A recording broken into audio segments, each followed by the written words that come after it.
అవునే సరోజ, నీ మొగుడు రోజు రాత్రి మిద్ద మీద కూర్చొని గంటలు గంటలు ఫోన్ మాట్లాడతాడు. ఎవరితోనే?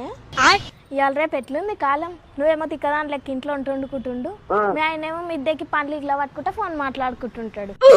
ఆయన నీ మొగుడు నీ ఇష్టం లేదే, మళ్ళా నేనేమన్నా అంటే ఇది వడరాక అంటుందా అనుకుంటారు. అది కాదు వదిన, మొన్న శేఖర్ గాని పెళ్లిలా చూడలే, దాని మొగుడేమో తిక్కని లాగా తయారు చేస్తే ఆయమ్మ కొత్త పెళ్లి పిల్లలాగా సింగారించుకొని వచ్చింది. అందరు ఏమనుకుంటారు వదిన, దీనికి మొగని మీద లేదు కానీ సోట్లకైతే ఏం తక్కువ లేదు అని అనుకోరు. దానికి అందం ఉండాలి కానీ అందరు మెచ్చేటట్లు ఉండాలి, ముందల నవ్వి వెనకాల కుమ్మిచ్చేటట్లు ఉండొద్దు. నాకెందుకమ్మా ఏమన్నా అంటే మళ్ళీ నానెత్తి మీద టెంకాయలు కొడతారు.